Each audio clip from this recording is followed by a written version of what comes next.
Saúdo vocês com a graça e com a paz de Jesus. O tema para agora à tarde é conversão a Cristo. Conversão à criação de um cristão que busca a alegria. O que nós faremos é algo diferente do que foi feito até aqui e que eu farei, Deus permitindo, à noite para o encerramento. Eu não farei uma exposição bíblica propriamente dito. Eu quero tentar abordar com vocês o significado de conversão e o que é necessário acontecer. Mas vamos começar lendo Mateus 13, 44. Abra sua Bíblia em Mateus 13, 44.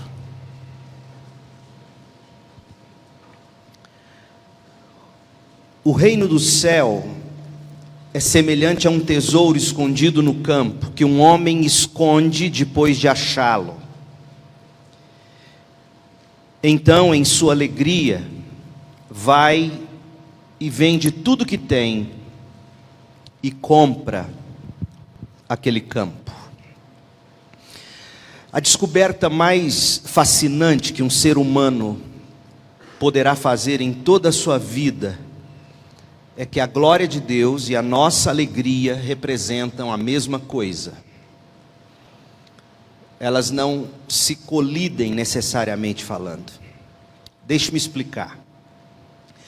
O desejo de Deus de ser glorificado e o nosso desejo de desfrutar de alegria só poderão ser verdadeira e plenamente satisfeitos nessa única experiência, a saber, nosso prazer em Deus, que transborda em adoração e em louvor a Deus. Ou seja, nosso prazer em Deus que transborda em adoração e em louvor a Deus. A glória de Deus e a nossa alegria. John Piper argumenta que para Deus o louvor, ele é o eco mais doce da própria grandeza do ser divino no coração do seu povo. E para nós o louvor, ele é o auge da satisfação que vem de viver em comunhão com Deus. Em outras palavras, com o mesmo zelo que Deus tem por sua própria glória, ele persegue com bondade e misericórdia os seus, levando-os ao louvor. Mas quem são os seus? Os seus são aqueles que amam a Deus e são chamados segundo o seu propósito, Romanos 8, 28. Portanto, para pertencer a esse grupo agraciado, é preciso ser convertido. Portanto, a conversão é a criação de um cristão que busca a alegria e o prazer. É isto que significa conversão. A conversão é a criação de um cristão que busca a alegria e o prazer em Deus. O tema é tão maravilhoso quanto urgente. Eu não sei se você votou no Cabo Daciolo. Quantos votaram no Cabo Daciolo? Levante a mão. Poxa, você não votou no nosso irmão? Veja bem, e aqui eu não estou julgando a conversão de Cabo Daciolo, eu não estou dizendo que ele não é crente, muito menos que ele não irá para o céu, mas a julgar pelas palavras dele, e também sei que o jornal Estadão poderia muito bem ter editado a entrevista, mas a julgar pelas palavras que nós lemos no Estadão, a forma como ele descreve como foi o encontro dele com Deus, nos coloca em dúvida sobre a genuinidade dessa conversão. Ouça, o jornal Estadão fez uma entrevista com ele, na ocasião das eleições, e a pergunta no meio da conversa foi a seguinte: como é que foi o seu encontro com Deus? Ouça a resposta dele. Quantos de vocês viram essa entrevista? Ouça o que ele diz. Por que eu cito isso aqui? Porque esse é o padrão, guardadas as proporções, esse é o padrão sobre como as pessoas hoje encaram o que é ser convertido. Eu conheci Jesus em 2004, diz ele. Ou seja, a conversão dele foi em 2004, segundo ele. Mas ouvi falar de Jesus pela primeira vez com força na minha vida em 1997. Ouvi falar de Jesus com força na minha vida em 1997. Minha mãe começou a frequentar a igreja evangélica, uma igreja pequenininha, no interior de São Paulo, com 20 mil habitantes. Um dia, já era tarde, minha mãe pediu para que eu levasse ela e eu fui. Achei tudo aquilo uma loucura. As pessoas falavam em línguas, sapateavam, cheio de mistério. No final do culto, ouça, olha como ele descreve a liturgia. No final do culto, era a parte da revelação. Vocês entendem essa linguagem, não é? E o homem que estava falando lá, apontou para mim e começou a falar da minha vida. Então existe a parte do louvor, a parte da pregação, existe a parte da revelação, que é o ápice do culto. E essa revelação consiste nisso, no pregador, no profeta, no homem de Deus, identificar você no meio da congregação, apontar o dedo para você e começar a fazer revelações sobre a sua vida. E ele começou a falar coisas que só eu sabia, diz o Cabo Daciolo. Como aquele homem sabia disso? Porque nada está oculto nas ordens de Deus. Nós estamos aqui hoje porque Deus autorizou que estivéssemos aqui hoje. Esse encontro já estava marcado, já estava escrito. O que vai acontecer no futuro já está determinado. Glória a Deus. Aquele homem falou que eu seria, escuta, aquele homem falou que eu seria um ministro da palavra de Deus. E que havia um grande propósito na minha vida. Eu saí assustado daquela igreja. Veja, ele não ouviu o evangelho, certo? O que ele ouviu? Ele ouviu coisas que só ele sabia sobre ele mesmo. Ele ouviu aquele homem dizer que ele, Cabo Daciolo, seria um ministro da palavra. Nada de evangelho, pelo menos não nas palavras do Cabo. Eu saí assustado daquela igreja. Passaram 7 anos e em 2004 eu aceitei Jesus. Eu tinha algumas fraquezas. Era um jovem mulherengo, gostava de tomar uma cerveja, uma caipirinha.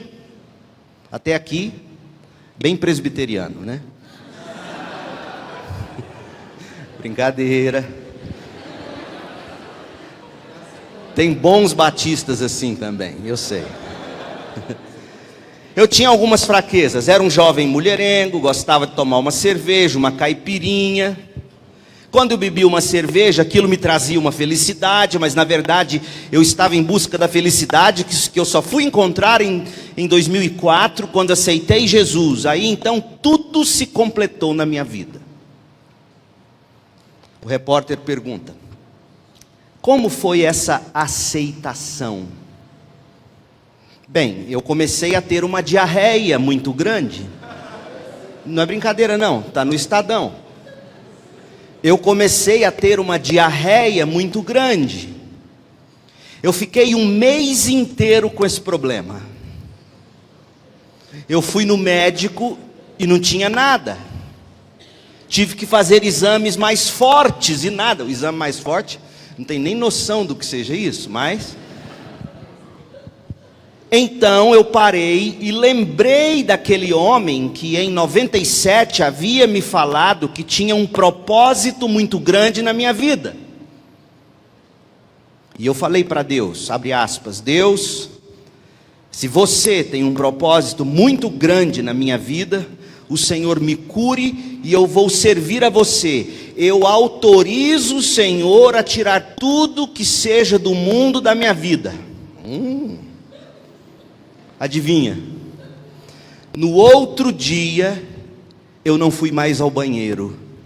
E no outro dia estava tudo normal. Minha vida se transformou. Você acredita? Sério? Você acredita nisso? Conversão. De que maneira ele descreveu a conversão? Você ouve alguém dizer a você coisas que só você sabe sobre você, e essa pessoa no fundo vai dizer a você o seguinte: olha, Deus tem grandes coisas para você, Deus quer usar sua vida, você será um ministro do Evangelho. Veja, exalta você, eleva você. Você sai dali com algum tipo de sensação interessante, esquece, anos depois tem uma diarreia. Se lembra daquela palavra: peraí, Deus, eu estou com essa diarreia, eu estou para morrer, mas o Senhor tinha dito que eu faria grandes coisas para o Senhor, então veja, se o Senhor me curar, eu autorizo o Senhor tocar na minha vida, tirar tudo de mim, no sentido mundano, e eu quero viver então esse grande projeto que o Senhor diz ter para mim. A diarreia vai embora, e glória a Deus. A gente dá risada e tem que rir mesmo. E repito, eu não sei se eu vou encontrar esse irmão no céu, tomara que sim. Mas a julgar por essas palavras e por tantas outras que nós ouvimos na internet, nas redes sociais, eu duvido muito que tenha havido conversão na vida de tantos que testemunham. Nós precisamos urgentemente entender que conversão consiste em me voltar para Deus, fazendo de Deus minha grande alegria.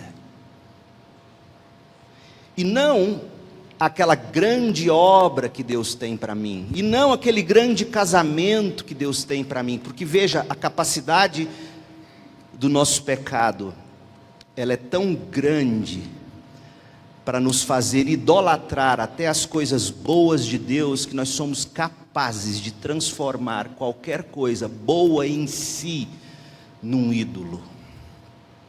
Filhos, carreira, bem-estar, saúde, casamento, serviço na igreja, ministério. É tão fácil para nós transformar tudo num ídolo e fazer Deus se encaixar na história que nós temos para nós e queremos que Deus abençoe, em vez de nós entendermos a história de Deus. Nós precisamos desesperadamente compreender o que é conversão.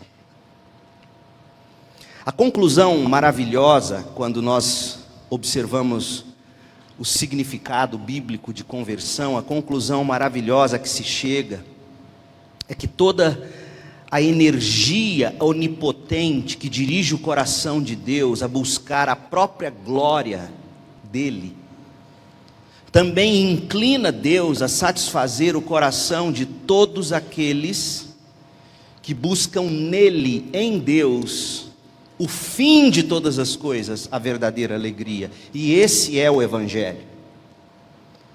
O Evangelho não consiste no que Deus vai fazer de você, ou tornar você, para você fazer algo. O Evangelho consiste em Deus pagar a pena pelo meu e o seu pecado em Cristo, como ouvimos em todas as exposições que aqui foram feitas desde ontem.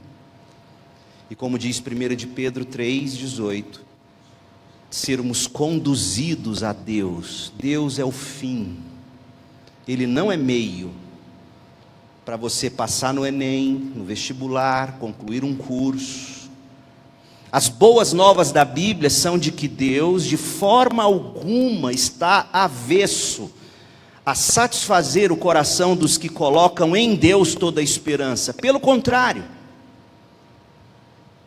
exatamente aquilo que pode nos tornar as mais felizes das criaturas é a coisa em que Deus tem todo o seu prazer, a própria glória dele. O centro do coração de Deus é a sua própria glória. E Ele tem prazer em repartir isso de uma maneira que o exalta em nossa alegria nele. Olha no que consiste a nova aliança que nós celebramos todas as vezes que sentamos à mesa do Senhor para celebrar a ceia. Jeremias 32, 40 e 41. Farei com eles uma aliança eterna. Não deixarei de fazer-lhes o bem. Eu me alegrarei fazendo-lhes o bem, com toda a minha felicidade e dedicação. Ou seja, Deus com todo o seu ser se junta a nós na busca de nossa alegria eterna. Por quê? Porque a realização e a expressão dessa alegria em Deus, nossa alegria nele, redunda na glória do seu próprio valor infinito. Todos os que se lançam nos braços de Deus descobrem que são levados à alegria sem fim, pela dedicação todo-poderosa de Deus com a sua própria glória. Isaías 48, 11. Isaías 48, 11. Vai dizer para você quem de fato é o centro do coração de Deus. Faço isso por amor de mim. Por amor de mim. Por acaso deixaria o meu nome ser profanado? Não darei a minha glória a nenhum outro. O centro do coração de Deus é a sua própria glória. E graças a Deus que nós não somos o centro do coração de Deus. Graças a Deus que Deus é o centro do coração de Deus. Sabe por quê? De outra forma, nós seríamos o centro do coração de Deus e isso tornaria Deus num idólatra. E nós não teríamos nada de mais valioso além de nós mesmos para receber de Deus, porque no que é que consiste o amor? O amor consiste em você entregar para o objeto amado aquilo que mais cativa o seu coração, aquilo que você tem de melhor, você entrega para o outro, abnegadamente, prodigamente. Isso é amor. E se Deus nos tivesse no centro dele, e não nos entregasse a nós mesmos como centro, isso não seria amor. Está fazendo sentido? Ou seja, a glória de Deus é o centro do coração de Deus, primeiro porque Deus é Deus. Ele não é idólatra. E ele tem prazer no seu Filho amado, que é a imagem e semelhança dele mesmo. Esse é o meu Filho amado, em quem minha alma tem todo prazer e deleite, não é isso? E segundo, sendo a glória dele o centro do coração dele, aquilo que ele mais ama, a maior prova de amor que ele poderia nos dar é entregar aquilo que é central para ele no Filho dele. Essa é a ideia. Portanto, graças a Deus que a glória de Deus é o centro do coração de Deus. Por quê?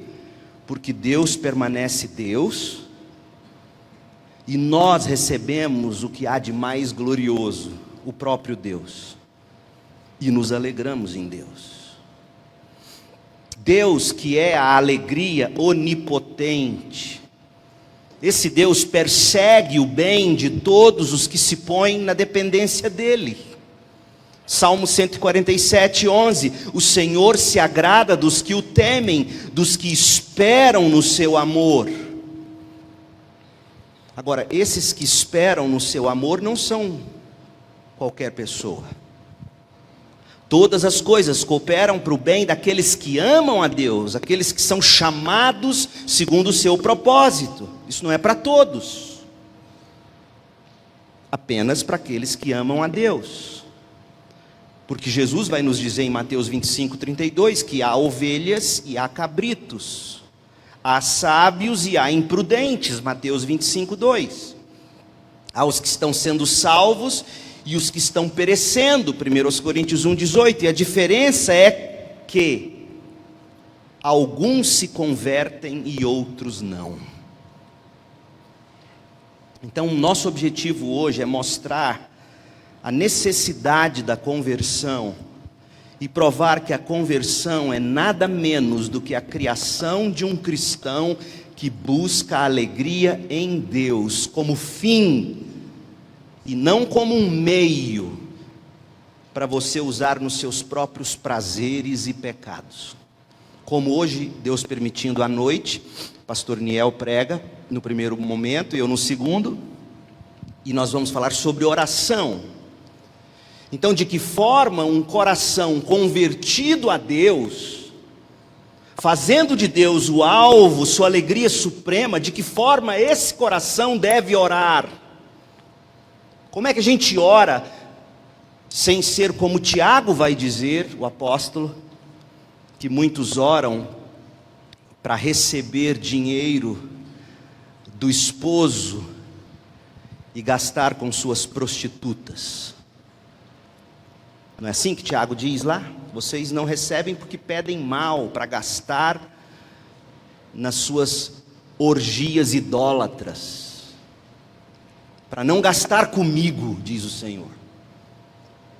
Então, coloque isso na sua cabeça. A conversão faz você tornar Deus um fim em si mesmo. Deus tem que começar a se bastar na sua vida.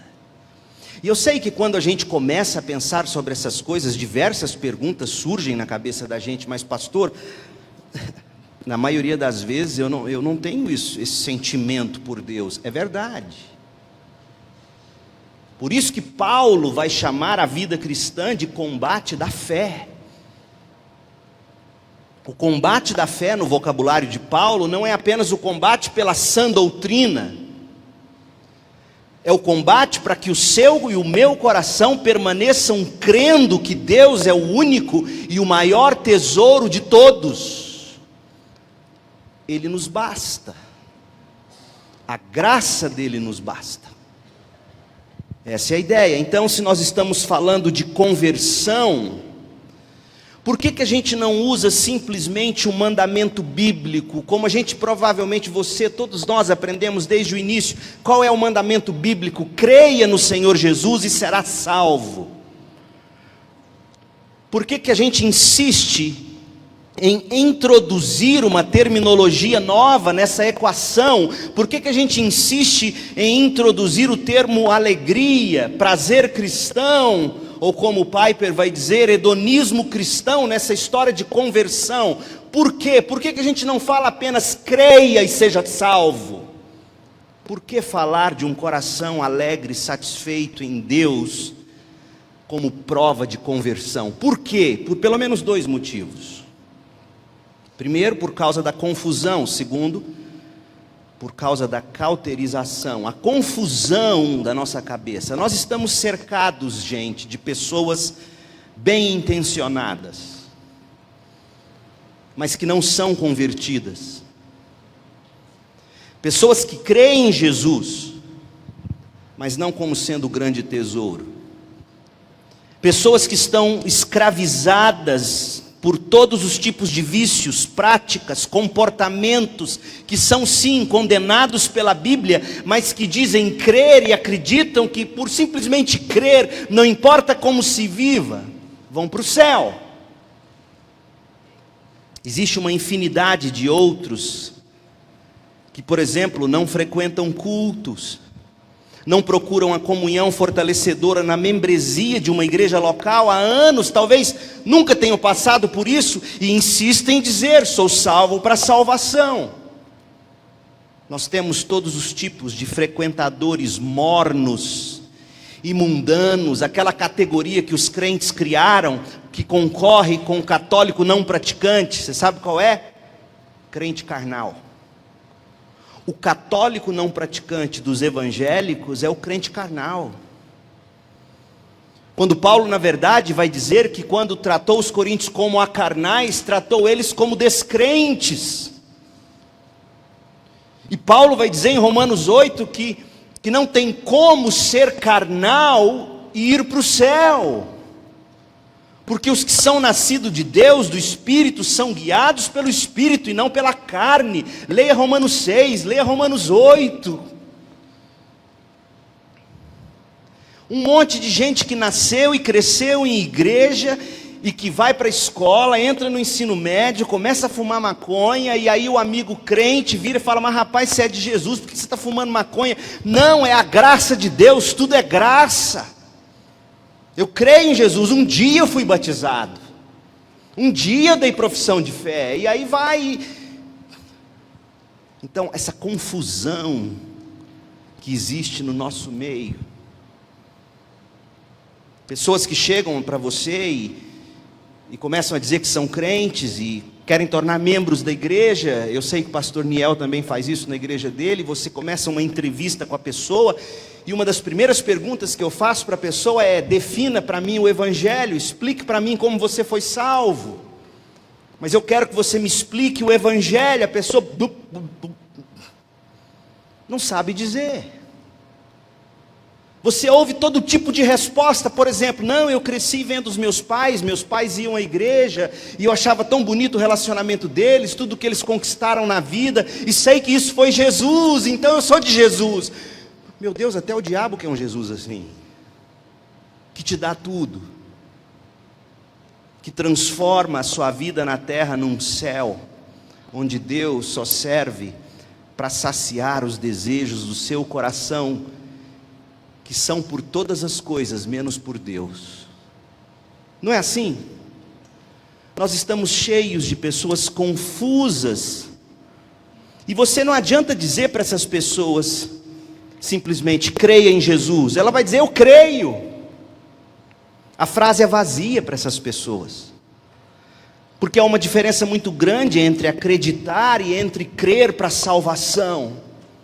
E nossa responsabilidade como crentes que nasceram de novo, chamados para fazer discípulos de Jesus, não é preservar ou repetir expressões bíblicas tradicionais que já estão batidas e não fazem o menor sentido mais, do tipo: creia em Jesus e será salvo.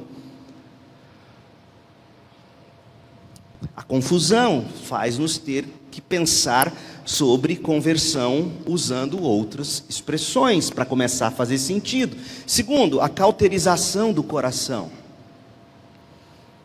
Existem mandamentos diretos na Bíblia além do já batido: creia no Senhor Jesus e seja salvo. Por exemplo, como seria se hoje o mandamento bíblico mais direto em termos de conversão? Ouça, eu quero que você ouça isso, eu estou perguntando isso a você. Em vez de eu dizer para você: creia no Senhor e será salvo, imagina se eu dissesse assim: tenha prazer no Senhor e será salvo, alegre-se no Senhor e será salvo. Ou ainda: satisfaça-se plenamente no Senhor e só no Senhor Jesus e será salvo. Não seria o caso de que muitos, cujo coração já está cauterizado, seriam despertados ao ser atingidos por essas palavras? Por exemplo: em verdade te digo, que ninguém pode ver o reino de Deus se não nascer de novo. Para ser um cristão que busca o prazer, ou a alegria, ou a satisfação plena em Deus. Vou repetir o versículo, reescrito: em verdade te digo, que ninguém pode ver o reino de Deus se não nascer de novo. Para ser um cristão que busca o prazer, ou que busca a alegria, ou que busca a satisfação plena em Deus. Percebe o quanto é radical? O Senhor não divide prazeres conosco. É Ele, somente Ele, ou não dá. Ele não divide sua própria glória, a gente sabe disso. Por isso que a conversão ela é tão crucial. Deixe-me rapidamente passar com vocês pelos passos do Evangelho. Eu tenho insistido isso de novo e de novo aqui na nossa igreja, os que são daqui sabem. A gente precisa entender o que é o Evangelho, porque o Evangelho é essa boa notícia. Então deixe-me colocar em cinco afirmações, e a gente rapidamente vai vê-las. Primeiro, fomos criados por Deus. Destituímos-nos da glória de Deus. Estamos debaixo da ira de Deus. Precisamos da obra de Deus para retornarmos à comunhão com Deus. Esse é o Evangelho. Criados por Deus. A primeira verdade que a gente tem de encarar como ser humano é que Deus é o nosso Criador. E como tal, nós devemos a Ele toda gratidão sincera por tudo que Ele é e por tudo que Ele fez, faz e fará. E eu não preciso citar versículos bíblicos para você entender o que eu estou tentando te dizer. Por exemplo, a maior evidência de que eu e você devemos toda a gratidão ao Deus Criador, a maior evidência é aquilo que você sente no seu coração quando você, é o que John Piper chama de sentimento judicial. Quando você presta o melhor favor que você poderia prestar a alguém, você serve a pessoa, você ajuda a pessoa, você dá o seu melhor para a pessoa, e aquela pessoa em troca te ignora. Qual que é seu sentimento? Poxa, mas nem para agradecer, virou as costas para mim. Você não fica com essa sensação raivosa? Poxa, fiz tanto por ele, fiz tanto por ela, ajudei, e não tem nenhum tipo de sentimento de gratidão, nenhum muito obrigado, nenhum reconhecimento. De onde você acha que vem esse sentimento judicial? Do fato de que temos um Criador que nos criou e que, portanto, a Ele nós devemos todo tipo de gratidão. Nós somos rápidos em sentenciar alguém, chamando a pessoa de culpado, culpada, quando essa pessoa, depois de ter recebido tanto favor, seja de nós, seja de outros, essa pessoa segue pela vida ingrata, indiferente a tudo que de bom foi feito para ela. Não é assim, gente? A gente cansa de ver isso acontecer. A gente fica ressentido com pessoas que a gente... E aqui, isso seria uma outra mensagem, outro sermão sobre como a gente deveria tratar esse tipo de sentimento. Eu sei, eu não estou aqui justificando todo e qualquer sentimento de ressentimento, porque você fez tanto favor para alguém e essa pessoa agora se nega a te agradecer. Não, eu não estou aqui alisando nenhum tipo de pecado que pode surgir disso. O que eu quero te mostrar é que esse sentimento que nasce no coração da gente é em si prova de que nós devemos cumprir o que diz o Salmo 107, verso 1. Agradeça ao Senhor, pois Ele é bom, seu amor dura para sempre. Rendei graças ao Senhor, pois Ele é bom, seu amor dura para sempre. Deus nos criou, Ele é bom, e nós não o agradecemos na medida em que deve ser. E outra coisa, e não apenas agradecer, beleza, pai, obrigado, e aí você desfruta da vida com seus amigos, com o coração cheio de gratidão pelo pai, pela mãe, mas você não tem nenhum prazer em chamar o pai e a mãe para essa sua alegria com seus amigos. Não é assim que a gente faz? E aí o pai e a mãe, por mais que ouçam de você um muito obrigado constante, percebem que vem da boca para fora, porque se fosse um muito obrigado de coração, você diria, pai, mãe, vem cá, senta com a gente aqui, vamos dar risada juntos. Não é assim? Então Deus nos criou, e nós não agradecemos, nós não honramos, nós não louvamos, nós não adoramos a Deus na proporção da bondade dele por nós. Essa é a essência do nosso pecado. Nós não amamos de todo o coração, de toda a alma, de todo o entendimento. E isso nos traz a segunda grande verdade que o ser humano deve encarar. Nós nunca sentimos, não sentimos agora e jamais sentiremos a profundidade, a intensidade e a consistência da gratidão que a Deus nós devemos como Criador. E eu não preciso da Bíblia para dizer que nós somos culpados, porque nós sabemos por consciência própria que nós somos. Como que nós sabemos? Como já disse, faça o bem a alguém e deixe essa pessoa nunca mais voltar para dizer obrigado. Aí você pode querer dar uma de santo, não pastor, comigo não é assim não. Engana que eu gosto. Se nós suprimirmos esse sentimento da culpa no nosso próprio coração, e muitos conseguem suprimir esse sentimento de culpa, a maioria de nós, na maior parte do tempo, consegue viver sem esse sentimento de culpa por não ser grato a Deus por todas as coisas. Ainda assim as Escrituras nos dizem que nós somos culpados. Romanos 1, veja o teor do que Romanos 1 vai nos mostrar. Romanos 1, 18 a 21.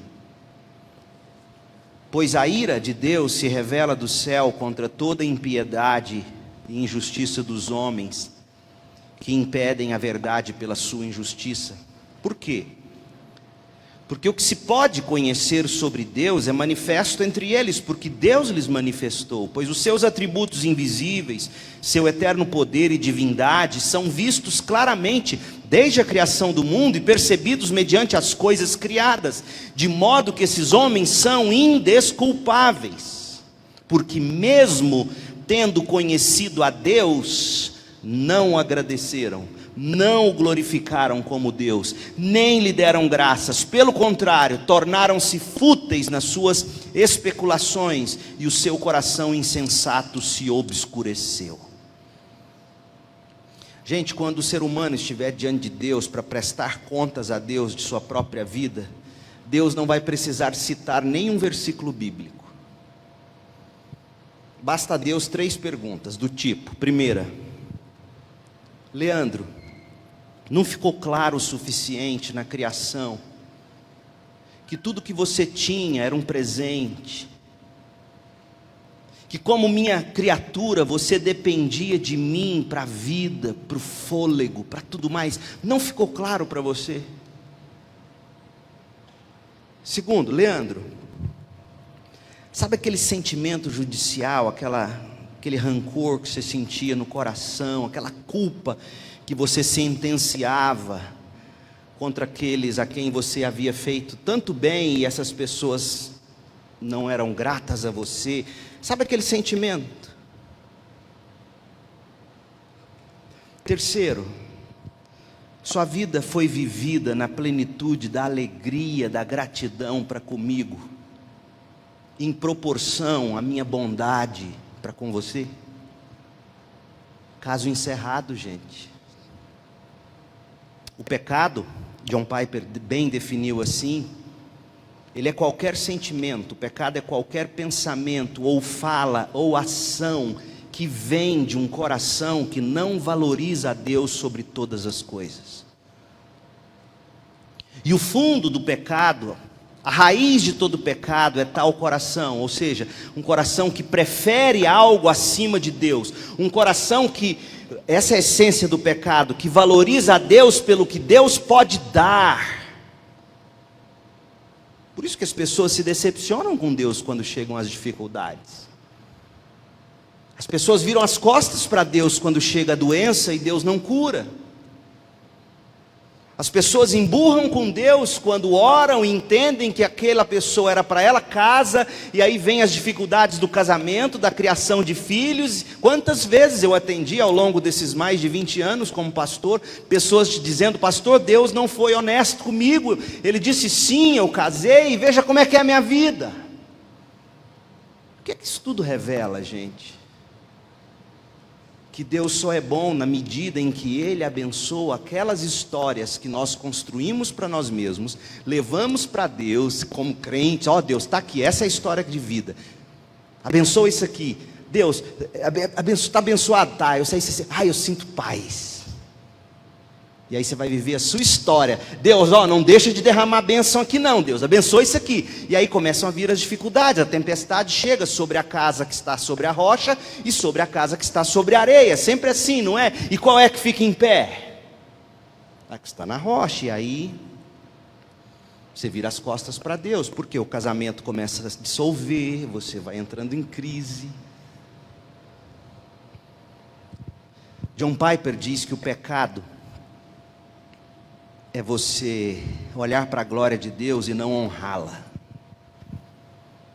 estar diante da santidade de Deus e não reverenciá-la, saber da grandeza de Deus e não admirá-la, reconhecer o poder de Deus e não louvá-lo, saber que há a verdade de Deus e não buscá-la, diante da sabedoria de Deus não estimá-la, da beleza de Deus não admirá-la, da bondade de Deus e não saboreá-la, olhar para a fidelidade de Deus e desconfiar dela, pegar as promessas de Deus e não crer nelas, ouvir os mandamentos de Deus e não obedecê-los, saber que há a justiça de Deus e não respeitá-la, diante da ira de Deus não temê-la, cônscio da graça de Deus não valorizá-la, vivendo na presença de Deus menosprezá-la. Deus não é o objeto do seu amor. Esse é o nosso problema, nós nos separamos da glória de Deus, esse é o nosso pecado. Veja, seu pecado não é essencialmente fumar narguilé, tomar anfetamina, transar antes de casar. A coisa é muito mais profunda. O que te faz querer isso? O que te faz querer viver experiências que você sabe que não agradam a Deus? Tanto sabe que tem vergonha de fazer tudo isso à luz do sol. E aí a primeira coisa que você faz é fugir e correr daqueles a quem você deve sim contas a prestar, e você diz, não, eu não quero, e aí você começa a teologizar, e aí você começa a dar nomes, legalista, fariseu, e aí você se afasta. Por quê? Porque a glória de Deus não é mais o que você ama. E da mesma forma que nós nos separamos da glória de Deus, você começa a se separar de tudo aquilo que te remete a ela. Você se separa da verdade, você se separa da Bíblia, porque você não quer mais conhecer as promessas e os mandamentos de Deus. Você para de orar, porque a oração é muito evidente que você está na presença de Deus, e sua consciência não aguenta orar a Deus. E você mete um AirPod no ouvido e põe um fone, e é barulho, por quê? Porque a mente não aguenta ter que parar e dar conta ao Criador. E aí nós estamos sob a ira de Deus. Essa é a terceira grande verdade. A justiça de Deus, gente, significa que Deus existe para defender aquilo que é mais valioso no universo, a honra da sua glória.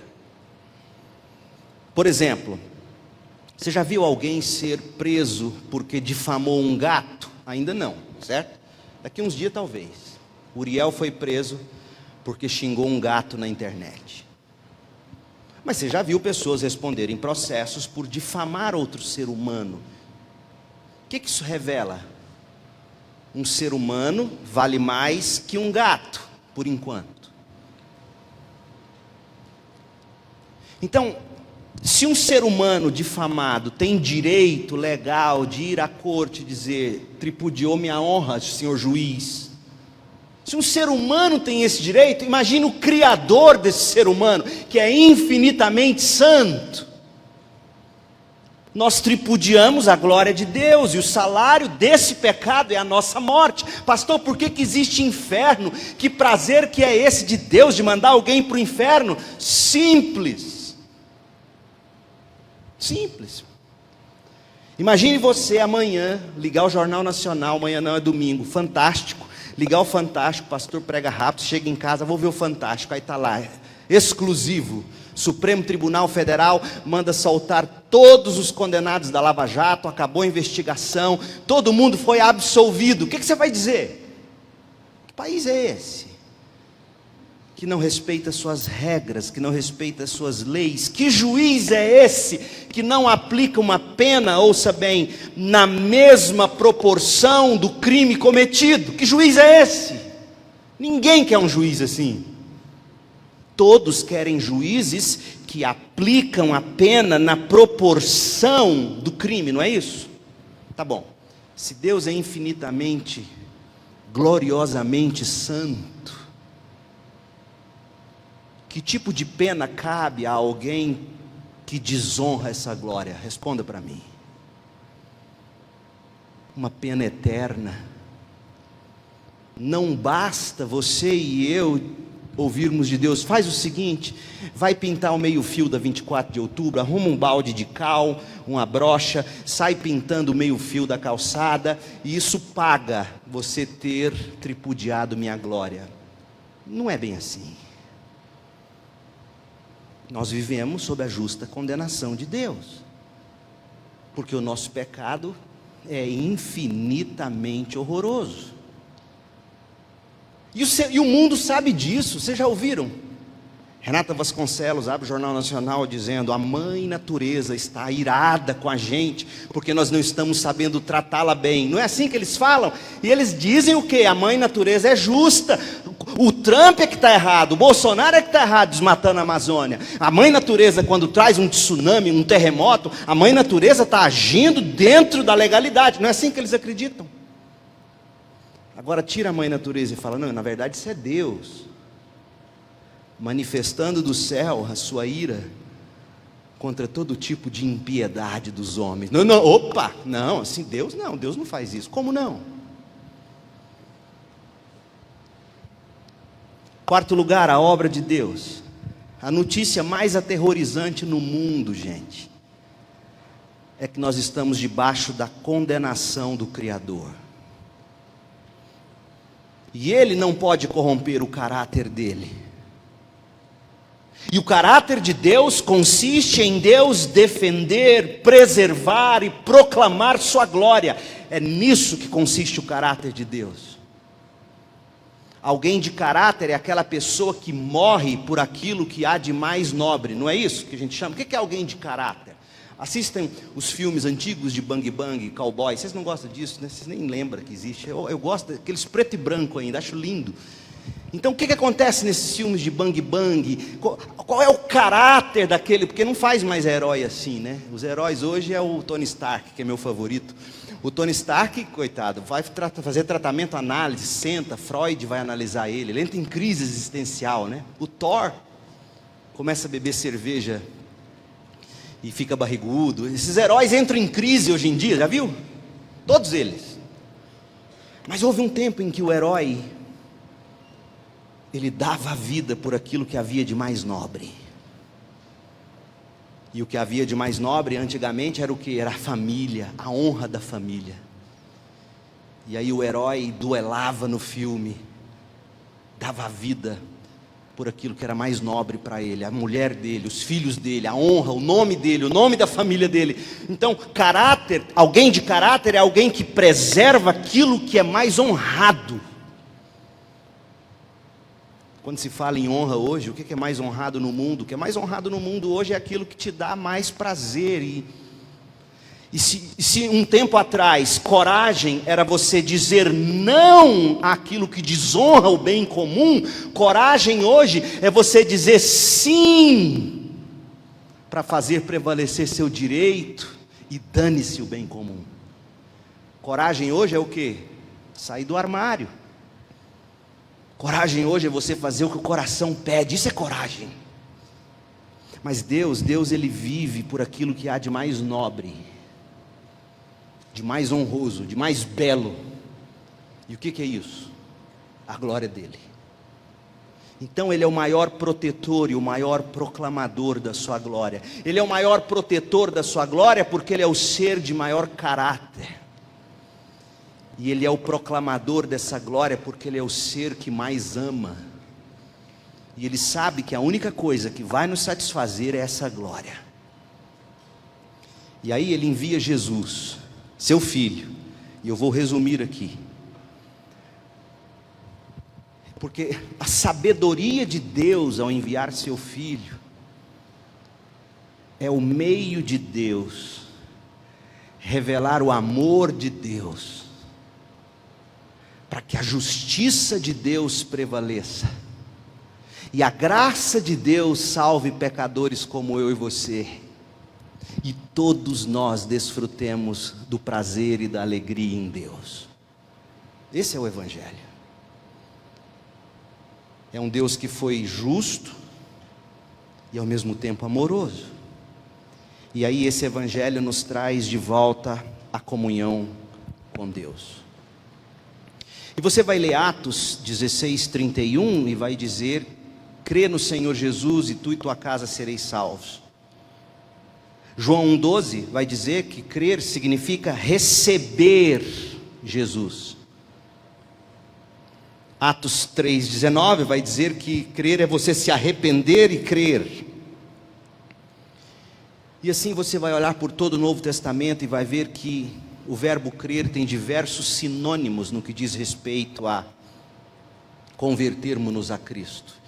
E quando você coloca tudo isso num processador e espreme, o suco que sai disso aí é: receba Jesus como seu grande tesouro. O suco de tudo isso é Mateus 13:44. O reino do céu é semelhante a um tesouro escondido no campo, que um homem esconde no sentido de valoriza, eu não posso perder, ninguém pode tomar isso de mim. Quando o encontrou, e aí com alegria, ele vende tudo que tem, porque ele quer aquele campo, não pelo campo, porque naquele campo está o seu tesouro. Conversão é isso, é Deus tornar nosso coração de nós mesmos, do nosso pecado, do mundo, da carne, do diabo, e falar: Deus, eu abro mão disso. Isso, primeiro que fez eu criar diversos deuses e ídolos, eu me arrependo, não quero. Segundo, que isso nunca, jamais será capaz de me preencher. E eu entendi que eu quero o Senhor mais do que eu quero um casamento. Eu quero o Senhor mais do que eu quero um ministério de sucesso. Eu quero o Senhor mais do que eu quero sexo, mais do que eu quero comida, mais do que eu quero bebida. Eu quero o Senhor. Deus, me dê o Senhor.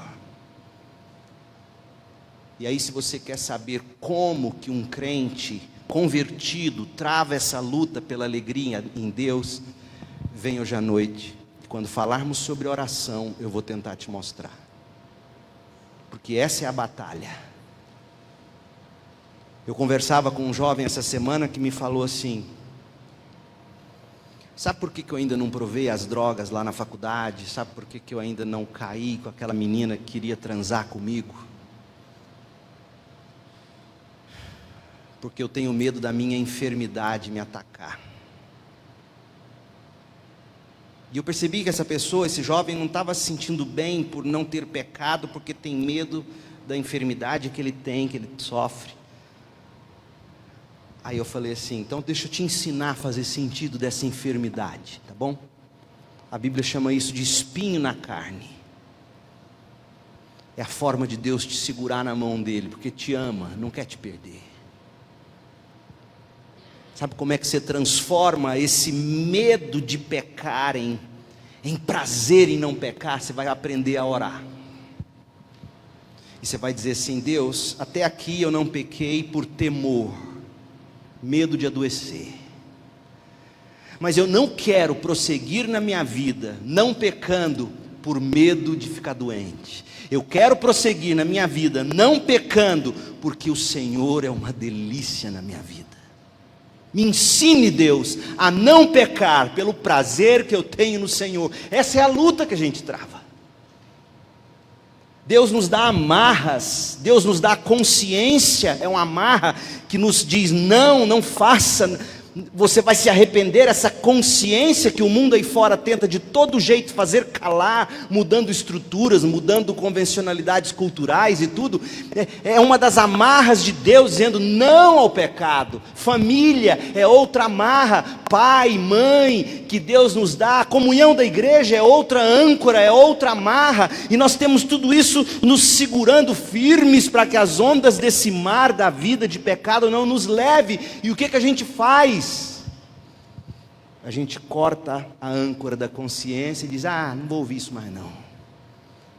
A gente corta a âncora da família: meus pais. A gente corta a âncora da igreja: esse povo é legalista. Você sai cortando as âncoras e não te sobra mais nada. Que o Senhor te ajude a entender que essas âncoras são para manter você firmes aqui. Mas para você dizer: Deus, aleluia, obrigado pelas âncoras, obrigado pela enfermidade, obrigado pela igreja, obrigado pela família, obrigado pela consciência. Eu estou aqui, eu queria estar lá, mas eu não vou, isso está me segurando. Mas Deus, eu não quero só isso. Eu não quero existir simplesmente firmado por âncoras. Eu quero existir por prazer em poder dizer: não, eu não quero Big Mac, eu quero sashimi. Pastor, acabou com a ilustração, mas tem gente que gosta. Coloque o melhor e saudável, né? Queira Deus pelo prazer, porque o que a conversão faz é isso. Ela cria homens e mulheres que tornam Deus seu maior tesouro.